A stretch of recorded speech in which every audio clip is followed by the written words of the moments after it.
WWE Extreme Rules pay-per-view. And trust me, WWE are feeling generous. The pay-per-view is called Extreme Rules and we're getting one Extreme Rules match. God, if they keep spoiling us like that. Next thing you know, we'll get more Eva Marie on Raw. Why is this pay-per-view called Extreme Rules if you only announced one Extreme Rules match and you announced that match on a go-home episode of SmackDown? That's like having a TLC pay-per-view and stairs, and it turns into TLC, but just stairs. I don't know where I was going with this. I just want to eat balls. I just want WWE to bring back Eat Balls. The pay-per-view. I'm talking about the pay-per-view, goddammit. I mean, seriously, at this point, why would you even have gimmick pay-per-views? Instead of having Hell in a Cell, TLC, Extreme Rules, just let these stories play out and have these kind of matches when the story actually needs them. Now we all know Extreme Rules is a throwaway pay-per-view. It's never that interesting or special. It barely ever changes anything. And if I'm being honest, I'm not even that interested in the match card. Outside of the Universal and SmackDown Women's Championship matches, there's barely anything that interesting. But I'm still here to spoil you with these predictions. And if you click that like button, your Penicevic will thank you. The first match is Liv Morgan versus Carmella. I'm confused about this one because on one hand I should be happy that these women are getting, TV time or pay-per-view time. On the other hand, if I'm being completely honest, do I really care?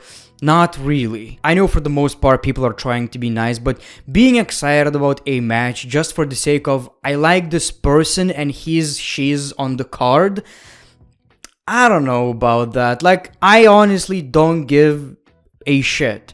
I'm happy they're getting pay-per-view time, but there's absolutely nothing interesting about this.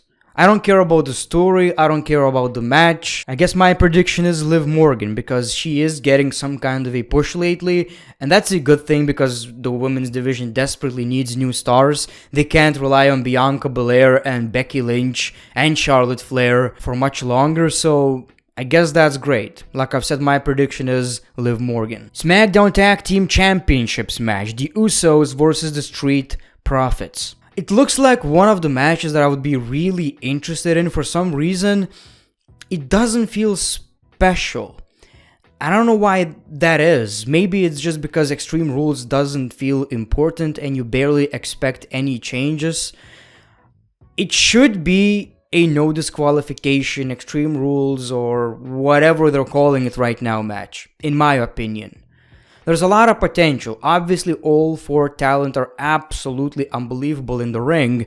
So it's one of these matches that should be a no disqualification match. This match, Universal Championship, and perhaps Becky versus Bianca Belair. I mean, that's literally how the pay-per-view is called. Throw them a steel chair. Have fun. It's also really hard to get invested in these stories because on one hand, I'm happy that Roman Reigns has a lot of challengers. On the other hand, they already announced the matches. We all know Brock Lesnar is going to wrestle Roman Reigns, and everything else feels like a filler. If they announced Brock Lesnar a little bit later and focused on Finn Balor while the Usos focused on the Street Profits, maybe I would care about this match a little bit more. But even this feels like a filler, and my prediction is the Usos. The United States Championship match, Jeff Hardy versus Damian Priest versus Sheamus. WWE playing mind games with the WWE Universe. So people complain about Jeff Hardy being in 24/7 segments. Understandably so, the man is a legend. So they decided to put him in the United States Championship rivalry. People are happy. People are thanking WWE. You know what's gonna happen next? During this match, Jeff Hardy is going to eat the pin. Now, I'm not saying that Damian Priest should lose the championship. I actually really enjoy Damian Priest's championship title reign so far because for me, the United States Championship is always the babyface title.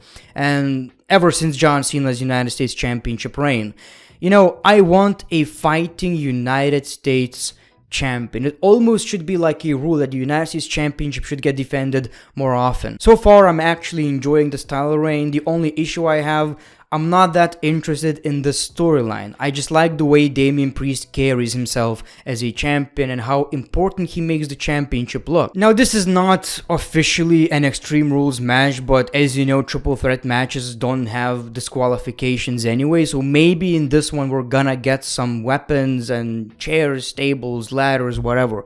I hope that's the case because I'm not really into the story, but I know this match has a lot of potential because all three guys are very, very talented. And my prediction is Damian Priest, and it shouldn't be any other way. The SmackDown Women's Championship, Becky Lynch versus Bianca Belair. I actually do care about this match. It's pretty good.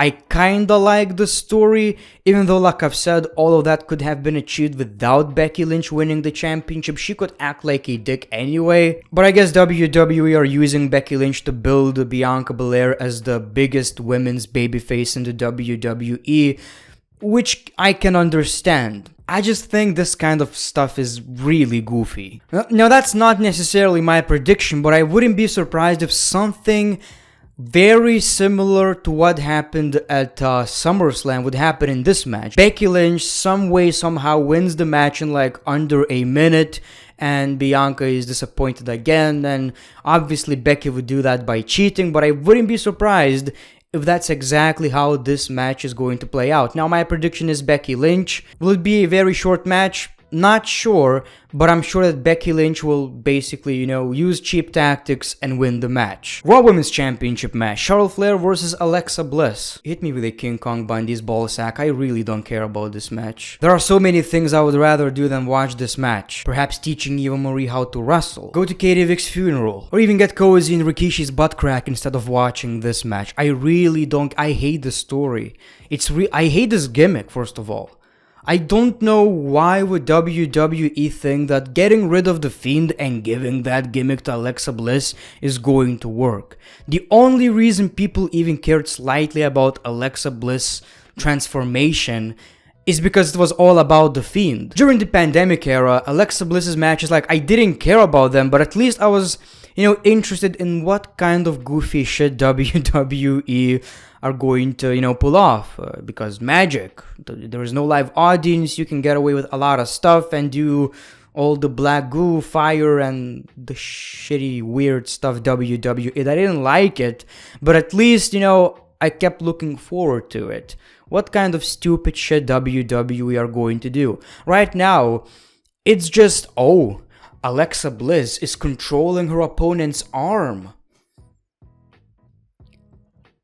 Yeah, not really into it. I hate this gimmick, and I hope it ends very soon. My prediction is Charlotte Flair. By God, I hope that's the case. And Universal Championship match, Roman Reigns versus Finn Balor, Extreme Rules match. Just like it says in the pay-per-view, Extreme Rules. Man, this is a tough one.